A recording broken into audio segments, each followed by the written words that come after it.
去年呢，台湾进口黄豆的差不多269万公吨。虽然多年来政府鼓励种本土产量，不过我们种的面积能1000公顷呢，产量差不多2500公吨，还是冇到进口的1/1000多。唔是讲台湾黄豆的本钱价值听说会比进口的价高贵，不过苗栗公馆有一間細間嘅豆腐店。沙對2013年7月的開始，完全用台灣黃豆來做豆製品。大家如冇想到上週年5月15個月，係能做第999日的。一看台灣唯一講100%用本土的黃豆來做豆腐嘅豆腐店，係用嚟做到嘅呢？來看我哋嘅報道。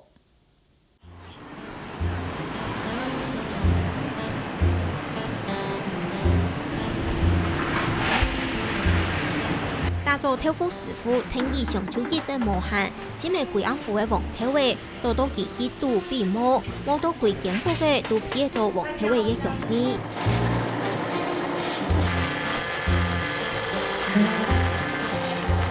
摸出來嘅水，沙等做做挑嫩。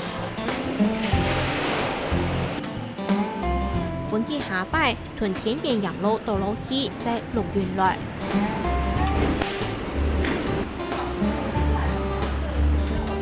見到佢嘅木嘅烘，彈熱調拍部位，囤半硬嘅豆腐腦倒落去，等愛做出豆腐乾。凝结的时候一大片一大片的嘛，那现在我们做这个破花的动作，就是让它颗粒变得很细，然后排水会更多这样。沙等在板石頭執比走。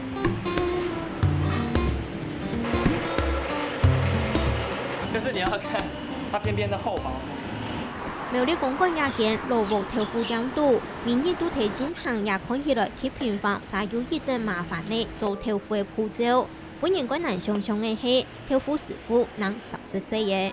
當辛苦啊，盡量做烘廠啊，還有係完全手工嘅嘛，做物嘅做要用手工嘅去做。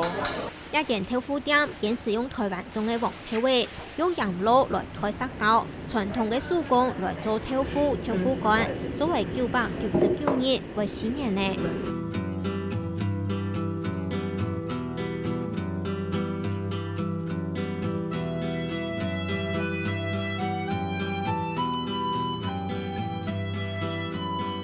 是我們台灣黃豆製作日的第一天開始，那時候其實並不知道這麼困難。那時候只知道豆子少，然後等豆子種出來就好了。可是豆子種出來之後，你就會發現，哇，因為豆子的品質不如外國豆進來都挑選，然後顆粒大小整齊，然後所以我覺得我們花了很長的時間去找到對的人，找到對的師傅願意做豆腐這件事情。第一個就是它的香味一定比進口的香，那營養的話，蛋白質也比較高。那第三個也吃得比較安心，就是原料很簡單，就只有黃豆水，然後我們的凝固劑是用鹽滷。台灣一年大概進口黃豆味269萬公噸，台灣的黃豆味生產量冇到進口味1/1000，成本一定高，至少係一般幾塊豆味5倍卡價。細嘅豆腐店佢有想法，對2013年7月開始用100%台灣出產的黃豆味來做豆腐，喺台灣唯一咁出開用本土黃豆味來做豆腐嘅店嘅。本土豆腐每個整治冇本人什麼，米絲又香，調味乾軟，按貼片的米絲相對一道足食的熱下。它比較綿細啊，吃起來口感後面的魚純度就比較不一樣啊。你如果吃外面的話，你會吃完之後覺得它舌頭的地方有點寒寒澀澀的這樣子。我覺得他們豆漿喝起來，因為沒有加糖，可是就是有自己一種淡淡的甜味，很大的不同啊。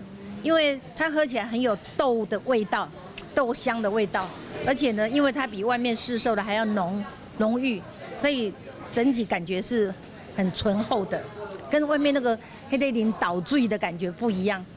ที่999年廿日，豆腐店特別頒發通，帶等消費者來認識，就開係台灣黃豆味做出來嘅豆腐。那這個豆漿110度煮熟了之後，要先降溫，因為鹽滷沒辦法直接像石膏一樣用沖漿的方式，大概降我們覺得最好的點滷的溫度大概就是70到80度。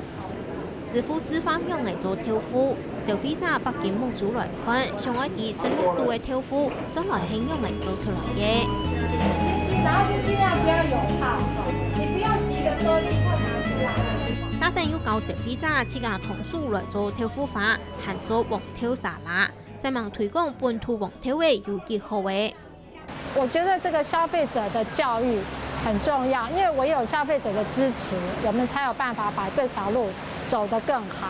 你產量越大，它價格就越便宜。那你今天如果大家都很喜歡使用我們台灣本土的黃豆的時候，其實農民就很喜歡種，對不對？他種了他不怕賣不掉。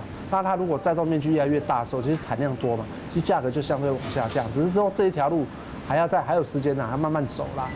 細細豆腐店就可以用加斯安高嘅台灣黃豆味來做豆腐豆呢，含作為4年本該當然該出價。當然成本昂高就反映睇賣價好，該當然賣唔出水。可惜也未係本土豆腐一直該難普及嘅主要原因。那因為進口之後，豆腐的價錢1塊，最便宜的豆腐好像是8塊，對，所以價錢上老一輩的還是覺得有點貴。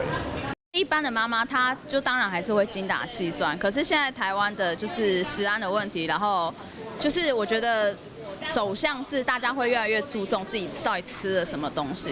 因為我在想，豆子的原料成本，說不定在一般的這種豆子裡面，說不定連1成都不到。可是對我們來講，一定是超過3成。但是這個就是，我覺得就是一種志氣吧，好。我們很想把這件事情做好，是我們做了這樣的東西，然後我們背後的生產者他也得到了一種榮譽感，然後他也賺到錢。那對消費者來講，他也真正認識這個食物，然後他吃到好的東西，他願意支持下去。傳前唔係野望店，以此辦高本土糧食刺激你嘅理念。我嘅陳淑菲前度向陽，我是很中黃豆嘅農民。很辛苦來做本土黃豆豆腐嘅師傅，向下做出按有台灣美食嘅手工豆腐，喊教消費者曉得來食台灣嘅豆腐，豆呢有幾好食咧。這些豆腐店一路以來唔係無遇到困難，是喺4年堅持繼續拼，未為台灣嘅黃豆味寫下新嘅紀錄。